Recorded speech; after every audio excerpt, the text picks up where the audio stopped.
Hello everyone, A to Z education या YouTube चॅनलमध्ये तुम्हा सर्वांचं स्वागत आहे. आपण पॉवर पॉईंटच्या रिलेटेड या अगोदर जे काही प्रॅक्टिकल पाहिलं, होप सो ते तुम्ही घरी प्रॅक्टिकल केलं असावं. ते प्रॅक्टिकल होतं ते ट्रान्झिशन इफेक्ट्सबद्दल होतं आणि आपण एखाद्या स्लाईडला टाईम कशा पद्धतीने सेट करू शकतो. त्याचबरोबर आपण ॲक्शन बटन्स नक्की कशा पद्धतीने इन्सर्ट करू शकतो आणि जो काही ट्रान्झिशन इफेक्ट आपण अप्लाय केलेला आहे स्लाईडला त्याचा इफेक्टचा जो ऑप्शन आहे राईट, लेफ्ट, टॉप, बॉटम किंवा हॉरिझॉन्टल, व्हर्टिकल हे आपण कशा पद्धतीने सेट करू शकतो, जे की 100% MSCITच्या एक्झाममध्ये असणारे क्वेश्चन्स आणि त्याचं प्रॅक्टिकल आपण या अगोदरच्या व्हिडिओमध्ये पाहिलेलं होतं. होप सो तुम्ही ते प्रॅक्टिकल केलेलं असावं आणि जर तुम्ही केलं नसेल तर तुम्ही ते प्रॅक्टिकल नक्की करून पहा, कारण आता 2 दिवसावरच MSCITची एक्झामसुद्धा येणार आहे. सो तुम्ही वेल प्रिपेअर्ड होण्यासाठी जे काही प्रॅक्टिकलचे क्वेश्चन्स मी प्रॅक्टिकल करून दाखवलेलं आहे ते तुम्ही सेम प्रॅक्टिकल घरी करून पहा, म्हणजे आपण एखाद्या स्लाईडला टाईम कशा पद्धतीने सेट करू शकतो किंवा ट्रान्झिशन इफेक्ट दिल्यानंतर त्याचे इफेक्टचे ऑप्शन्स कशा पद्धतीने चेंज करू शकतो आणि ॲक्शन बटन्स नक्की कुठे असतात आणि ते कशा पद्धतीने इन्सर्ट करायचे असतात हे मी प्रॅक्टिकली दाखवलेलेच आहे आणि त्याची जे कन्सेप्ट आहे ती तुमची क्लिअर होईल.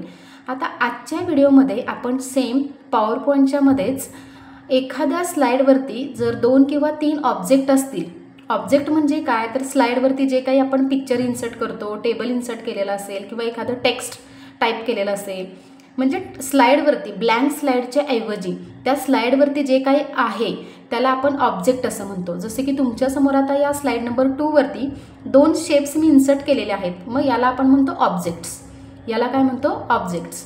तर MSCITच्या एक्झाममध्ये असे 2 ऑब्जेक्ट दिलेले असतात, तर एकतर त्या 2 ऑब्जेक्टला तुम्ही ग्रुप करा किंवा अनग्रुप करा असा क्वेश्चन असतो. In the given presentation group 2 objects. In the given slide, whichever 2 objects are there, group object, otherwise ungroup object. असा 100% क्वेश्चन हा विचारलाच जातो. तर फर्स्ट तुम्हाला कोणत्या स्लाईड नंबरवरती ते ऑब्जेक्ट आहेत हे जर सांगितलं असेल तर तुम्हाला त्या स्लाईड नंबरवरती क्लिक करायचं आहे. फॉर एक्झाम्पल, जर इथे स्लाईड नंबर 2 वरती असणाऱ्या ग्रुप ऑब्जेक्टना ग्रुप करा असा क्वेश्चन असेल तर स्लाईड नंबर 2 वरती इथे तुम्हाला या स्लाईड नंबर 2 वरती क्लिक करायचं. ज्या वेळेला तुम्ही स्लाईड नंबर 2 वरती क्लिक करता या स्लाईड पेनमधून, त्यावेळेला काय होईल की इथे ही स्लाईड नंबर 2 डिस्प्ले होईल. ठीक आहे, ही आहे स्लाईड नंबर 2. आता या स्लाईड नंबर 2 वरती माझे हे 2 ऑब्जेक्ट्स आहेत, ऑब्जेक्ट 1 आणि ऑब्जेक्ट 2. आता हे ग्रुप नाही आहेत. जर ग्रुप ऑब्जेक्ट हे जर 2 ऑब्जेक्ट ग्रुप असते तर काय झालं असतं, ज्यावेळेला मी एक ऑब्जेक्ट सिलेक्ट करते त्यावेळेला ॲट अ टाईम दुसरा ऑब्जेक्टसुद्धा सिलेक्ट झाला असता. ॲट अ टाईम दोन्ही ऑब्जेक्ट आपल्याला मूव्ह करता आले असते किंवा ॲट अ टाईम दोन्ही ऑब्जेक्ट आपल्याला सिलेक्ट करता आले असते. सिलेक्शन त्यांना डिस्प्ले झालं असतं, परंतु ते सेपरेट सिलेक्शन प्रत्येकाला येत आहे. म्हणजेच काय तर हे 2 ऑब्जेक्ट ग्रुप नाही आहेत. मग आता आपल्याला असं सांगितलं आहे की ते 2 ऑब्जेक्ट तुम्ही ग्रुप करा, त्या 2 ऑब्जेक्टचा तुम्ही एक ग्रुप करा. मग अशा वेळेला काय करायचं, मी काय करते या स्माइलीवरती क्लिक करून कंट्रोल की होल्ड डाऊन करा, धरून ठेवा आणि त्याच्यानंतर दुसरा जो शेप आहे त्याच्यावरती क्लिक करा. आता काय झालेलं आहे, आता या दोन्हीही ऑब्जेक्टला सेपरेट सिलेक्शन दिसत आहे. म्हणजे हा जो बॉक्स तुम्हाला राऊंड शेपच्या बाजूला दिसतो हे काय इंडिकेट करतं, तर मी दोन्ही जे शेप्स आहेत ते सिलेक्ट केलेले आहेत कंट्रोल की होल्ड करून. आता मी काय करते, तुमच्या लक्षात येईल की हा फॉर्मॅट टॅब आता डिस्प्ले झालेला आहे. जर तुम्ही शेपवरती क्लिक केलं नसेल तर हा फॉर्मॅट टॅब इथे डिस्प्ले होणार नाही, जो पिंक कलरमध्ये इथे दिसतोय. पण आता माझे हे दोन्ही ऑब्जेक्ट मी सिलेक्ट केलेले आहेत म्हणून हा फॉर्मॅट टॅब इथे डिस्प्ले झालेला आहे ड्रॉइंग टूल्सच्या अंडर. या फॉर्मॅट टॅबवरती मी क्लिक करते. इथे क्लिक केल्याबरोबरच तुम्हाला इथे दिसते ग्रुप आणि रोटेट. इथे हा जो ग्रुप ऑप्शन आहे त्याच्यावरती तुम्हाला क्लिक करायचा आहे आणि हा ग्रुप ऑप्शन हा ॲक्टिव्ह झालेला आहे. सो याला तुम्ही क्लिक करा.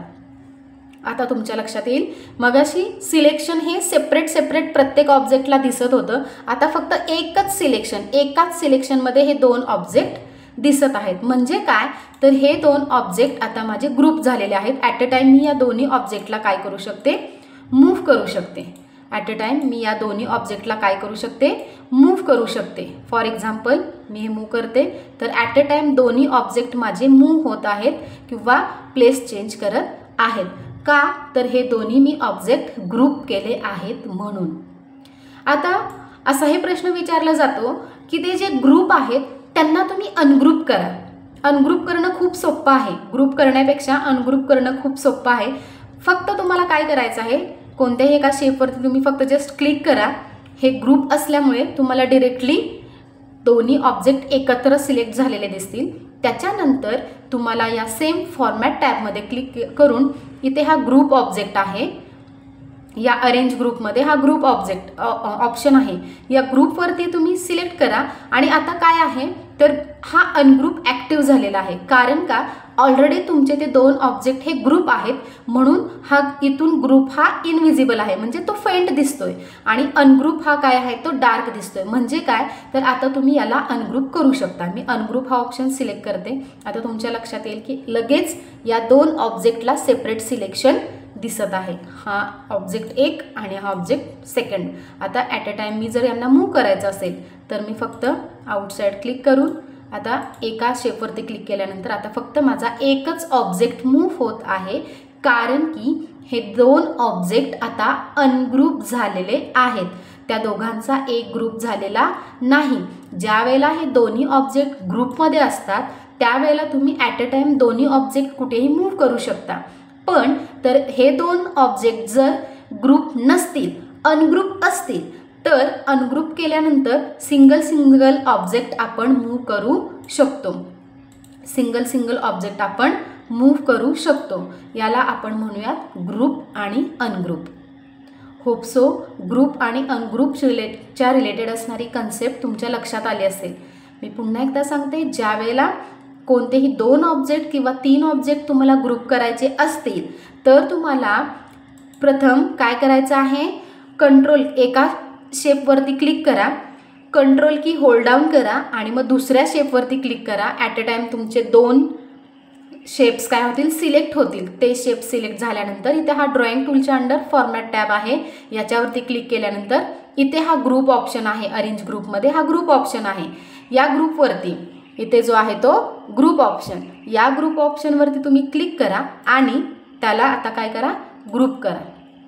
येस, आता हे काय झालेले आहेत, दोन्ही ऑब्जेक्ट माझे ग्रुप झालेले आहेत. मी ॲट अ टाइम यांना मूव्ह करू शकते. आता सेम अनग्रुप करण्यासाठी पुन्हा त्या शेपवरती. आता तुमच्या लक्षात येतंय का, इथे आता मेनू बारवरती फॉर्मॅट टॅब नाही आहे. ड्रॉइंग टूल्सच्या अंडर इथे फॉर्मॅट टॅब नाही. मग ज्या वेळेला तुम्ही शेपवरती क्लिक कराल त्याच वेळेला इथे हा फॉर्मॅट टॅब तुम्हाला दिसेल. ड्रॉइंग टूलच्या अंडर हा फॉर्मॅट टॅब दिसतो. इथे तुम्ही क्लिक करा आणि मग पुन्हा ग्रुप ऑप्शनमध्ये येऊन इथून तुम्ही ते ऑब्जेक्ट अनग्रुप करा. ठीक आहे. आणि या पद्धतीने काय होईल, तुम्ही आता सिंगल ऑब्जेक्ट मूव्ह करू शकता. अत्यंत महत्त्वाची गोष्ट म्हणजे जर तुम्ही शेपवरती क्लिक नाही केलं, ऑब्जेक्टवरती क्लिक नाही केलं तर फॉर्मॅट टॅब हा मेनू बारवरती डिस्प्ले होणार नाही. ड्रॉइंग टूल्सच्या अंडर फॉर्मॅट टॅब डिस्प्ले होणार नाही. कारण मी आत्ता इथे कोणत्याही शेपवरती क्लिक केलेलं नाही, कोणताही ऑब्जेक्ट मी सिलेक्ट केलेला नाही, म्हणून इथे मेनू बारवरती तुम्हाला फॉर्मॅट टॅब ड्रॉइंग टूलच्या अंडर फॉर्मॅट टॅब दिसत नाहीये. पण जर का मी हा एखादा शेप सिलेक्ट केला की लगेचच इथे ड्रॉइंग टूल्सच्या अंडर हा फॉर्मॅट टॅब डिस्प्ले होत आहे.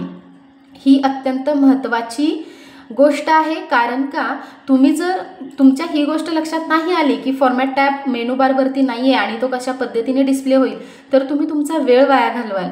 तुम्हाला फक्त तो फॉर्मॅट टॅब सर्च करण्यासाठीच वेळ जाईल. सो तो वेळ वाया जाऊ नये म्हणून मी पुन्हा एकदा सांगते की जर अशा वेळेला तुम्ही फक्त शेपवरती त्या ऑब्जेक्टवरती क्लिक करा. ऑब्जेक्टवरती क्लिक केल्याबरोबर तुम्हाला ड्रॉइंग टूल्सच्या अंडर हा फॉर्मॅट टॅब आपल्या मनाने तिथे डिस्प्ले झालेला दिसेल. आणि मग त्याच्या अंडर जो काही ऑप्शन आहे ग्रुपचा असेल, मग रोटेटचा असेल, कारण रोटेटवरती पण क्वेश्चन विचारला जातो. पण आज आपण काय पाहतोय तर ग्रुपच्या रिलेटेड पाहतोय. म्हणून ज्या वेळेला तुम्ही शेपवरती क्लिक कराल त्याच वेळेला ड्रॉइंग टूलच्या अंडर हा फॉर्मॅट टॅब येईल आणि या फॉर्मॅट टॅबमध्ये तुम्हाला इथे हा ग्रुप ऑप्शन दिसतोय, जो की तुम्हाला ग्रुप आणि अनग्रुप करण्यासाठी यूज करायचा आहे. होप सो तुमच्या लक्षात आला असेल. तुम्ही फक्त एक सिंपल प्रॅक्टिकल घरी करा. 1-2 किंवा एका फक्त स्लाईडवरती जरी तुम्ही ऑब्जेक्ट 2-3 इन्सर्ट केले आणि ग्रुप आणि अनग्रुपची प्रॅक्टिस केली तरी खूप आहे. तुम्हाला फायनल MSCITच्या एक्झाममध्ये जरी हा क्वेश्चन आला तर विदिन सेकंडमध्ये तुम्ही तो क्वेश्चन अगदी सॉल्व्ह करू शकता, प्रॅक्टिकल सॉल्व्ह करू शकता. सो हे झालं आजच्या MSCITच्या रिलेटेड असणारा पॉवर पॉईंटचा ग्रुप आणि अनग्रुप द ऑब्जेक्टच्या रिलेटेड असणारं प्रॅक्टिकल. हा व्हिडिओ तुम्हाला कसा वाटला हे कमेंटच्या थ्रू नक्की कळवा. व्हिडिओ जास्तीत जास्त लोकांपर्यंत शेअर करा, कारण सगळ्यांसाठी हा अत्यंत उपयोगी आहे. व्हिडिओला लाईक करा आणि तुम्ही जर A to Z एज्युकेशन या यूट्यूब चॅनलवरती नवीन असाल तर या चॅनलला सबस्क्राईब करायला विसरू नका. थँक्यू.